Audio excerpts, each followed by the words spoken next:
मेरी दुनिया के मुख्तलिफ ममालिक के सरबराहान से उनके अहम ओहदों पर फाइज लोगों के साथ डिप्टी प्राइम मिनिस्टर की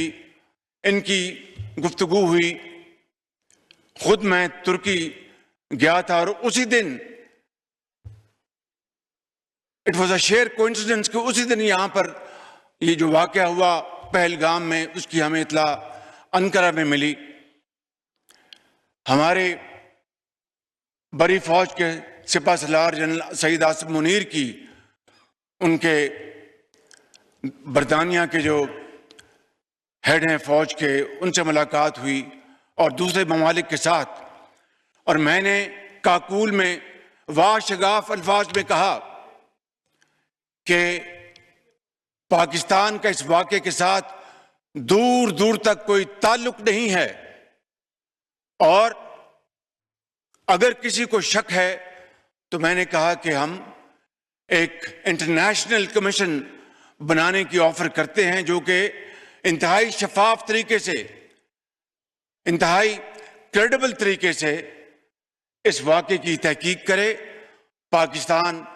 इस कमीशन के साथ पूरी तरह ताउन करेगा और फिर दूध का दूध और पानी का पानी होगा। लेकिन जनाब स्पीकर, कल तक हिंदुस्तान ने हमारी इस ऑफर को कबूल नहीं किया, बल्कि एक ऐसा दोस्त मुल्क जिसने इस पेशकश की भरपूर तायद की,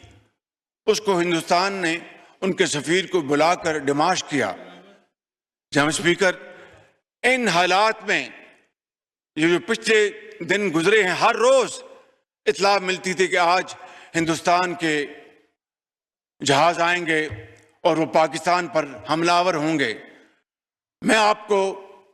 अल्लाह ताला के फजल करम से और दिल की अथाह गहराइयों से आपको और आपकी तोसर से पूरे इस मोअज़्ज़िज़ ऐवान को और पाकिस्तान के 24 करोड़ अवाम को मुबारकबाद पेश करना चाहता हूं कि हमारी अफवाज पाकिस्तान 24 घंटे तैयार थी कि कब दुश्मन के जहाज उड़े, कब उनको हम उठा के समंदर में फेंक दें।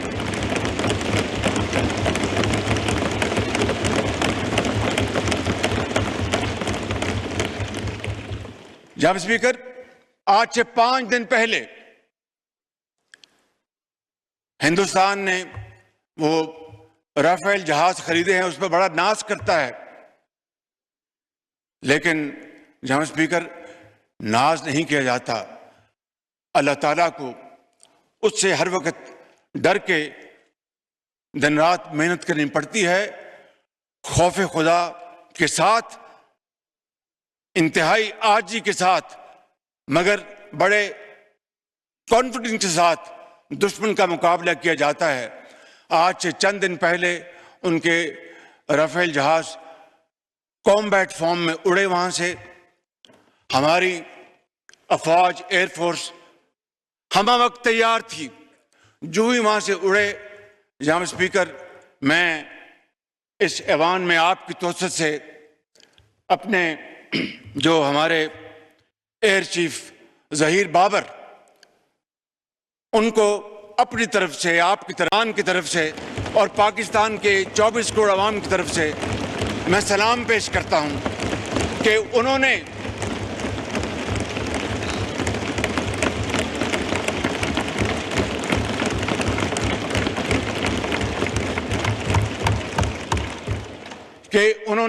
और उनके उकाबों ने उन्होंने हिंदुस्तान के इन जहाज़ों की जो कम्युनिकेशन लॉक कर दी, और उनको समझ नहीं आई कि ये क्या हुआ हमारे साथ, और वो देखते देखते फौरन वापस पलटे और जाकर श्रीनगर में लैंड किया। ये है हमारी अफवाज पाकिस्तान की तैयारी और वे है उनका अज़म। जनाब स्पीकर,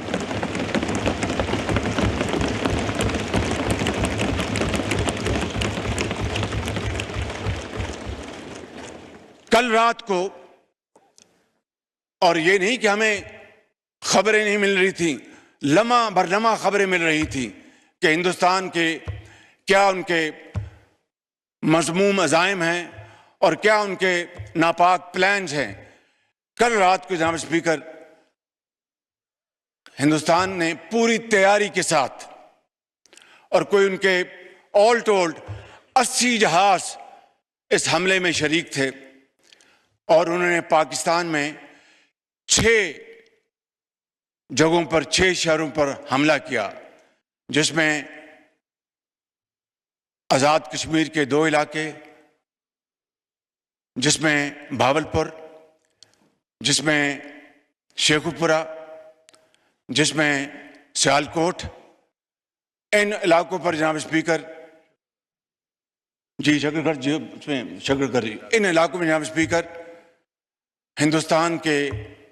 तैयारों ने हमला किया और पाकिस्तान के उकाब मुकम्मल तौर पर तैयारी में थे और हमारे जहाज़ों ने पाकिस्तान की सरहदों को अबूर नहीं किया। जनाब स्पीकर, जो ही हिंदुस्तान के जहाज़ों ने पेलोड उन्होंने रिलीज किया, हमारे उकाब झपटे और आनन फानन 5 जहाज, जिनमें 3 राफेल हैं, उनको मार कराया और उनको ऊंधे मुंह वो कश्मीर पर जाकर गिरे,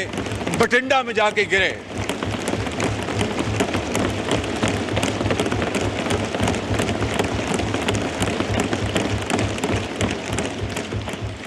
और एक जाके बठिंडा में गिरा, और बठिंडा बड़ा एक मशहूर ज़माना कह लें या बदनाम ज़माना शहर है, तो वहां पे जाके गिरा और 2 ड्रोन गिराए। जनाब स्पीकर, इससे बड़ी अल्लाह ताला के फजल करम से इस मौजूद जवान को, पाकिस्तान की 24 करोड़ अवाम को, आपको इससे बड़ी इज्जत नहीं मिल सकती। इसके लिए हम जितना भी अल्लाह ताला के हजूर सजदा रेज होंगे, हम उसका तब भी उसका शुक्र कभी अदा नहीं कर सकते कि ये कन्वेंशनल वॉरफेयर थी, इसमें न्यूक्लियर दूर दूर तक उसका कोई नामो निशान नहीं था। और जो कहते थे कि हिंदुस्तान ने पाकिस्तान को कन्वेंशनल वॉरफेयर में बहुत पीछे छोड़ दिया है, कल रात को उनका होश ठिकाने आ गया है और उनको पता चल गया है कि पाकिस्तान अल्लाह ताला के फजल करम से कन्वेंशनल भी और न्यूक्लियर ताकत है अल्लाह के फजल करम से। आज जनाब स्पीकर, हमारे दुश्मन, उनको कल रात नींद नहीं आई, और हमारे जो दोस्त भाई खा, उनको पता चल गया है कि पाकिस्तान वाकई एक ऐसा मुल्क है जिसकी फौज एक ऐसी फौलादी फौज है कि कल को खुदा ना खास्ता उनके ऊपर बुरा वक्त आया तो वो पाकिस्तान की तरफ मदद के लिए वो देखेंगे और दरख्वास्त करेंगे। इससे बड़ी जनाब स्पीकर पाकिस्तान को और कोई इज्जत नहीं मिल सकती। जनाब स्पीकर,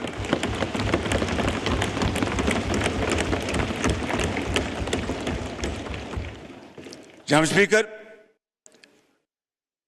मैं बड़े अदब से अर्ज करूंगा, ये मौजूद ऐवान है, यहाँ पर ज़ोमा कराम बैठे हैं, लीडर्स बैठे हैं, बिलावल भुट्टो साहब तशरीफ़ फरमाए, इधर हमारे PTI के इंतहाई काबिल एहतराम दोस्त भाई और बहनें बैठे हैं, JUI के हमारे साथी बैठे हैं, और तमाम दर्जा बरदर तमाम पार्टीज यहाँ पर मौजूद हैं, हमारे MQM के साथी बैठे हैं और तमाम हमारी बहनें और भाई बैठे हैं। अभी एक शहीद का जनाजा है इस्लामाबाद में, सदर पाकिस्तान ने भी वहाँ पर पहुँचना है और सिपहसालार जनरल आसिम मुनीर साहब ने पहुँचना, और मैंने भी इस जनाजे में शिरकत करनी है ताकि शहीद की रूह के साथ उनके ख़ानदान को और पूरी दुनिया को पता चल सके कि पाकिस्तान के अवाम अपने शहीदों, जिन्होंने अपने खून के साथ पाकिस्तान की आबियारी की है और जिन्होंने पाकिस्तान की सरहदों की खुद हिफाजत की, अपनी जान को हथेली पर रखकर अपने बच्चों को यतीम कर गए, लाखों बच्चों को वो यतीम होने से बचा गए, लाखों माओं को बेवा होने से बचा गए। जनाब स्पीकर, आज वक्त था कि हम इन सिपाहसालारों को, इन सिपाहियों को, इन अफसरों को, इनको सलाम पेश करें कि ये पाकिस्तान के हीरोज हैं। जनाब स्पीकर,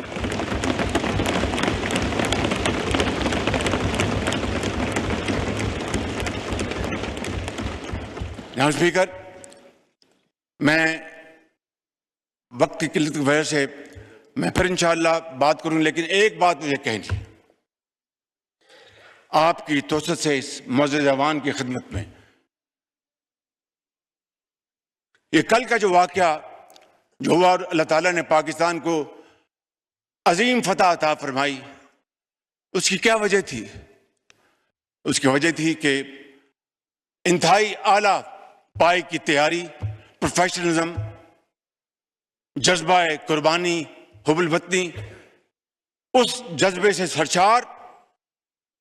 बरी फौज, बहरी फौज, हवाई फौज के सफा सलार अफसर सिपाही यकजां दो कालिब थे। दिन रात मुशावरत की उन्होंने